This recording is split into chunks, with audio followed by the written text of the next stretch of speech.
दोस्तों, ये जो कहानी आज मैं आपको सुनाने जा रहा हूँ, ये एक ट्रक ड्राइवर की आप बीती है।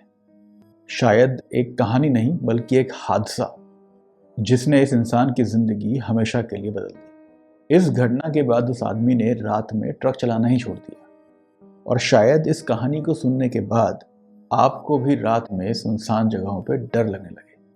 नमस्कार, मेरा नाम है धीरज जोशी और आप देख रहे हैं येलो स्टोरीज। ये कहानी है रघुवीर यादव नाम के एक ट्रक ड्राइवर की, जो पिछले 20 सालों से ट्रक चलाते हैं। तो ये बात सन 2019 की सर्दियों की है। रघुवीर हाईवे से अपने ट्रक में कुछ माल लेकर मध्य प्रदेश के एक छोटे से कस्बे की ओर जा रहा था। ये रास्ता काफ़ी लंबा था और उसको रात भर ड्राइव करना था। रात के करीब 2 बजे थे और पूरे सड़क पे सुनसानियत फैली हुई थी। आसपास ना कोई जानवर और ना ही कोई इंसान। इनफैक्ट रोड पर कोई गाड़ियां भी नहीं थी। रघुवीर ने बढ़िया एक बीड़ी जलाई और रेडियो पे गाने चलाए कि उसको नींद ना आ जाए, और गाड़ी अपनी स्पीड से चलती जा रही थी। अचानक उसने देखा कि सड़क के बीच में कोई खड़ा हुआ है। तो उसने अपर बीम ऑन किया और देखा कि एक औरत बीच में खड़ी हुई है सड़क के। तो उसने तुरंत ब्रेक लगाई। ये औरत देखने में डरावनी तो थी। सफ़ेद साड़ी, बाल खुले हुए, चेहरा नीचे झुका हुआ। रघुवीर की धड़कनें तो तेज हो गई थी, मगर उसको लग रहा था कि इतनी रात में अगर सच में कोई महिला रास्ते में खड़ी हुई है तो क्या रीज़न हो सकता है इसका। अब ये महिला धीरे धीरे राजवीर की गाड़ी की तरफ आई, ट्रक की तरफ आई।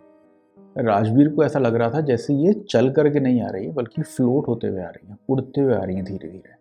रघुवीर ने मदद करने के नाते अपना धीरे से कांच नीचे किया ट्रक का और पूछा कि बहन, कहाँ जाना है आपको। उस औरत ने धीरे से अपना सर उठाया तो रघुवीर थोड़ा सा शॉक में आ गया, क्योंकि उसकी आंखों में पुतलियां नहीं थी। आंखें पूरी सफ़ेद हो रखी थी। और वो औरत धीरे से रघुवीर से बोली कि भैया, आप प्लीज़ मुझे लिफ्ट दोगे क्या। रघुवीर को अजीब सा भी लग रहा था और डर भी लग रहा था, लेकिन इंसानियत के नाते रघुवीर ने उसको बैठने के लिए बोल दिया। वो आकर के बैठ गई। रघुवीर ने गाड़ी शुरू करी, आगे चलना शुरू किया। शुरुआत तक सब कुछ एकदम शांत था। रघुवीर ने ऐसे ही बात शुरू करने के लिए पूछा कि बहन, कहाँ तक जाओगी। कोई जवाब नहीं आया। तो जैसे ही रघुवीर अपने बगल में मुड़ करके देखता है, वहाँ कोई है ही नहीं। वो औरत गायब। अब रघुवीर की तो हालत ख़राब हो गई। रघुवीर ने कहा, अभी तो मैंने ही इसको यहाँ बैठाया था और एकदम से गायब कैसे हो गई। तो जब तक वो कुछ सोचता और कुछ एक्शन लेता, उसके कान में ना एक फुसफुसाने की आवाज़ आई, रघुवीर। तो उसने एक अपने रियर व्यू में देखा। आपको पता होगा कि ट्रक जहाँ पे ड्राइवर बैठता है, उसके पीछे भी उसके सोने की जगह होती है। तो उसने वो रियर व्यू में देखने की कोशिश करी। तब उसको उसका चेहरा ना बिल्कुल क्लियर दिखाई दिया। औरत पीछे बैठी हुई थी, पीला चेहरा, आंखें काली अंदर धसी हुई, यानी कि आप समझो कि आंखें खोखली, और उसके होठों से काला पानी या काला खून कह लो बह रहा था। रघुवीर के तो हाथ पांव सुन्न हो गए। तो रघुवीर ने ट्रक साइड में लगाया, गेट खोला, उतरा और भाग गया ट्रक से। जैसे ही वो ट्रक से नीचे उतरा, थोड़ा सा दूर भागा। वो सोच रहा था कि कोई मिल जाए, किसी से बात कर ले, किसी को बताए। पूरी सड़क खाली, कोई नहीं आसपास में। वो दूर से देखता रहा, उसके ट्रक की ना हेडलाइट जल रही है। और जब धीरे धीरे करके वापस से, कोई ऑप्शन तो था नहीं उसके पास में, तो वो धीमे से दूर खड़े होकर देखने लगा। तो ट्रक के अंदर कोई नहीं था। उसे कोई भी नहीं दिखा, ना ट्रक के अंदर ना बाहर, कहीं पे भी कुछ नहीं। तो उसका तो भाई सर चकरा गया।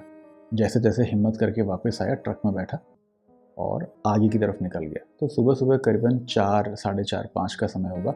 थोड़ी भूख लगी तो उसने ढाबे पे गाड़ी रोकी, रुका, मुंह में पानी वानी डाला और हंसते हुए ना कुछ लोगों को वहाँ पे अपनी बातें बताई कि उसके साथ में उसको भी कैसा वहम हुआ और वो कैसे डर गया।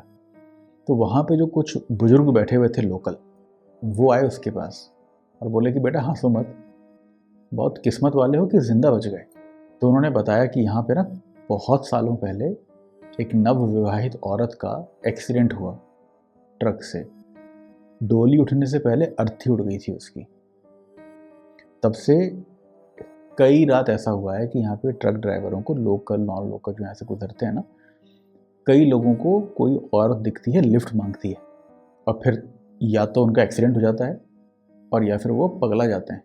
इसीलिए इस रूट पे आप देखोगे कि कोई भी नहीं दिखेगा। रात के समय में इस रूट में कोई ट्रक ड्राइवर तो छोड़ दो, कोई अपनी पर्सनल गाड़ी लेके भी नहीं जाता है जिसको इस रास्ते के बारे में पता हो। इसे शापित रास्ता कहते हैं यहाँ पर। रघुवीर के तो हाथ पांव कांप गए। रघुवीर ने कसम खा ली कि कभी भी इस रूट पे अगर आएगा तो ये रास्ता तो वो कभी भी नहीं पकड़ेगा।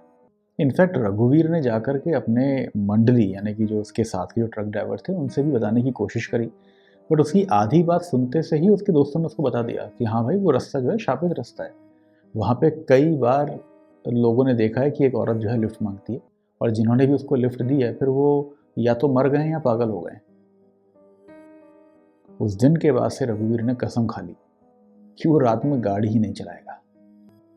आप सोचिए कि आपके साथ अगर ऐसा हो तो आप क्या करेंगे कि आप एक सुनसान रास्ते से जा रहे हैं और कोई औरत या लड़की बीच सड़क में आके आपसे लिफ्ट मांगे। इंसानियत के नाते तो शायद उसको आप लिफ्ट देना चाहेंगे, मगर इस कहानी को याद रखिएगा, क्या पता वो कोई जिंदा व्यक्ति हो ही ना। तो दोस्तों इस कहानी में इतना ही। मैं कल फिर आपसे मिलूंगा एक नई कहानी के साथ। तब तक के लिए ख्याल रखिएगा।